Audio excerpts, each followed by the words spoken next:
here in Texas, and so we had a chance to visit, late last week and through the weekend. So he'll line up, and we'll kind of just bring him along a little slowly today. We'll just do individuals, so he'll practice today.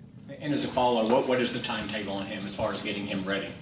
Let's see how practice goes today. So we'll just get him back out there and kind of take a ramp-up type mindset, just to let him get back into it.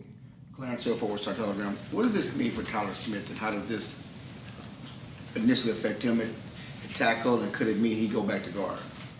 Oh no! I mean, we're once again this is about adding depth and bringing another excellent player into your program. So we'll just it's to me these are two separate topics, and this is just more about adding a future Hall of Fame player to your lineup, to your football team. So just how you guys can take a word and twist it.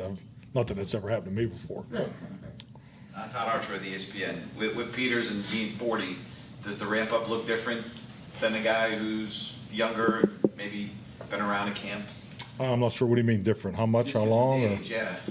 Yeah, definitely. I mean, that's really, I know, was part of my conversation with him, and I think just like any player that's played as long as he has. I mean, you're talking, you're well north of 200 plus games, closer to 300. So, that's, his Wednesday will definitely look different than the third youngest team in the league's Wednesday. So, I mean, I think that's just common sense, and so yeah, that'll definitely be the approach with Jason. Skyler Dixon with the AP. Did you feel like this move was inevitable based on the situation, or is it this particular opportunity was the right one? It's an excellent opportunity for us, and I think these situations are fluid. I mean, to me, this is really how the business works. This is really how we operate. I mean, we're always talking about players. I mean, this is, this is something. The timing of it is not great, because obviously we have to make a move here, and we'll get that to you when it comes about. But so yeah, this is just more about just staying fluid and staying active, and because this thing about building your roster up, it's a year-round deal, and that's always been our approach. Did you make this move if Tyron doesn't get hurt? Is it something that would have been on the radar, finding a swing tackle? I mean, hypothetical. I mean, Tyron is hurt, so I mean, it's just, once again, I mean, you're always looking at every position. You're always looking at different opportunities. Then there's another component of finances, and then young guys, reps. How the season went, where we are. So I mean, all those things factor into trying to strengthen your football team. Beyond the talent and the resume that he's had, I know last year in Chicago he was talking about at this stage of his career, willing to pass along what he's learned, be a mentor sort of thing. Does that play a big role when you have these discussions of bringing a guy in at this time? I mean, definitely, and very appealing too. I mean, when you have a chance to sit down with Jason and just what he brings to the table, what he brings to the offensive line room. So yeah, all of that is part of his value, and that's why this is just such a great fit for us and for him. So we do have a lot of young offensive linemen that will benefit from his mentorship. Switching to the Tampa opener. The opener last year, you guys were underdog a little bit. I'm sure you obviously expected to win, but the way y'all played in that game, even though you lost, was that a springboard, do you think, for what kind of happened early in the season? I think it was just more of a, an identification of who we are and where we were as a football team. September football is, has some very distinct characteristics to it. So playing down there, you're playing in the kickoff game. So there was a lot of extra that goes into that game. So playing outside, and in the heat and so forth. And I thought our guys did an excellent job. Coming out of training camp and going into that game with a lot of confidence and in total belief that we were going to win the game. So it didn't turn out that way. So I think it's just really showed you where we were as a team. And every year is different, but there are some similarities to our training camp production. I think we've had a very productive training camp, and I'm looking forward to this week preparation, line up and competing against these guys. Dave Laufenberg, Dallas Cowboys Radio Network. A lot more manipulation to the roster when you get the cut down and all that. My guess is when you came into the league, there were 43 or 46 guys and no practice squad. Now you got 69 in the building. So has it become easier or more difficult for a head coach when you're looking at who's going to be here, who's going to be there, knowing you can get a lot of these guys back to the practice squad, including now 40-year-old guys? Yeah, no, I think it's definitely there's more to it. I don't know if it there's definitely benefits to having a team that back in the '90s where those teams hung together for a long time, 6, 7, 8 years. The pressure of your number one or first and second round, it wasn't a big deal if they didn't play for a couple of years. So I mean, so the whole landscape has changed dramatically, and I think clearly this roster structure is what the NFL needed. Forget how it came about, whether it's the pandemic, going through all that. But if you truly want to be a draft and develop program, as we are, the ability to have 73 players in your building and continue to practice the way you do in training camp is vital. Because how are you going to grow your younger players if you don't have the opportunity to practice them the right way? And I'm going. Here I go again, talking about padded practice. I mean, you still get one a week, but there'll be things that we do in those practices that, it's not just for the vets, it's for the continuation and development in the area of technique and fundamentals of our younger players. And so got a lot of experience doing it, but I am very, very impressed, and I think it's definitely what we needed as a league, the ability to keep 69-plus players in your building. I think it definitely helps the game. Nick Eatman, DallasCowboys.com. Last year against the Bucs, you didn't have Zach Martin, Biotish, and McGovern were younger. How much more comfortable, if that's a word you like to use, but how much better do you feel about the interior offensive line this time going up against Tampa? I think the biggest thing is you'll see the operations cleaner. I think just something as simple as cadence. And definitely something that playing on the road is playing it at home. So I think that's the first thing that kind of jumps out to me as far as your question. But yeah, I mean that's part of the that's part of the equation. I think sometimes people tend to overlook. Just because you don't add new players or new names or to your roster, I mean you got to remember the development of those second, third, fourth-year players. I mean, that's a huge factor in moving the needle, moving your team forward. So, and that's where we feel like we've made some gains. Newey Scruggs, NBC5. I don't know if it was the first or second time you met with us at Oxnard. You had said early on in the year that the young players would have a big determining factor in where this team went here. What's your feeling still on that now that you're here at week one? Well, I was hoping that my statement would be absolutely true, but it was in November, December. But it's going to have to be September now. So I mean, we're going to have young players that are be a big part of this game, and that's how we're built, and we have great confidence in it. We'll play a lot of players. September football, talked about it some today in the team meeting. If you look over the years, something that we've always felt that. In the terms of what we call unscouted looks, I mean, there'll be up to 35% of the plays in all three phases for both teams that, either team has shown this look for quite some time, or it'll be a variation, or it'll be a wrinkle. Both teams have had the whole offseason to evaluate their scheme, to get into the variations and protection of their base concepts that they really truly want to live in.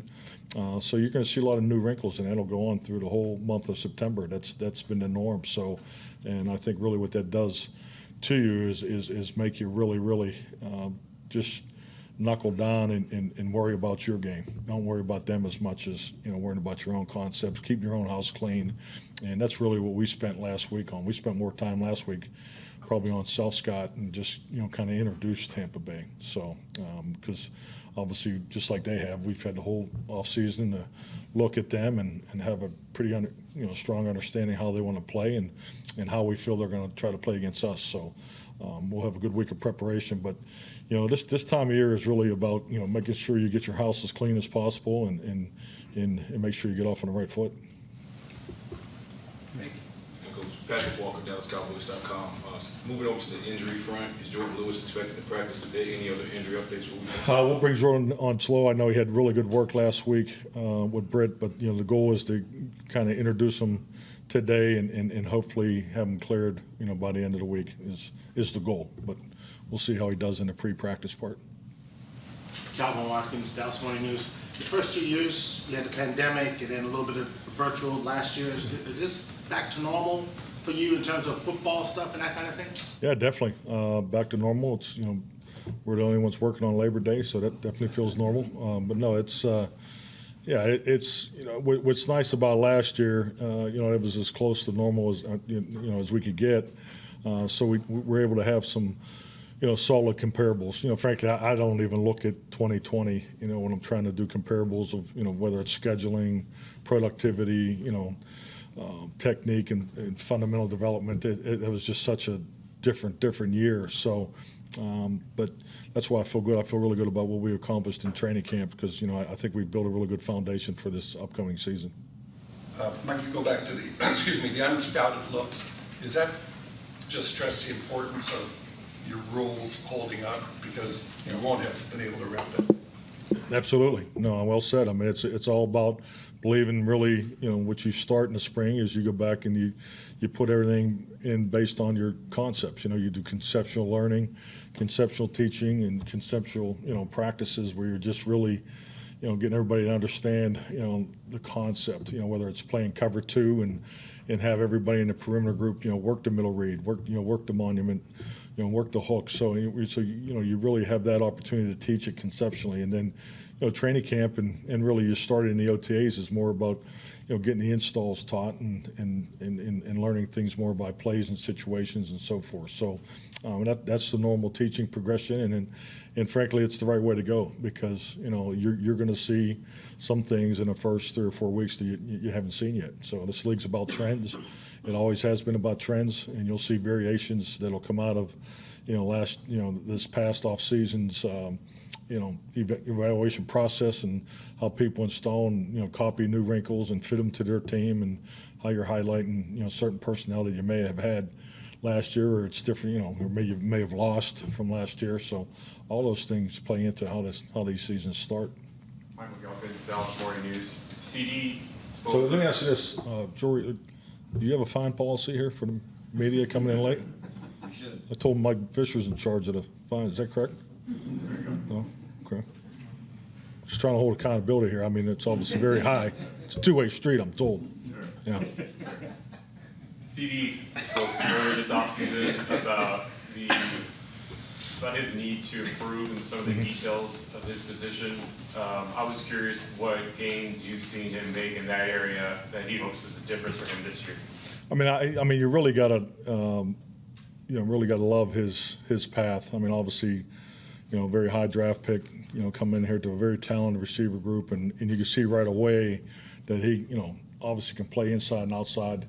Primarily played in the slot so much as his first year and had some flanker work. So now you're seeing the third year where he's able to play every position, inside, outside, move him around, so forth. And frankly, it's going to be needed. We fully anticipate him to be targeted, as far as, double teams and things like that. So, that's all part of our thought process too, and I wouldn't be surprised Sunday night if that was their approach. So, this is all part of the plan for his development of being able to play him inside and outside. So, I mean, he has the complete skill set that you're looking for, and he's the guy, and that's what your flanker looks like in this system, and our job is to make sure he gets the opportunities to perform.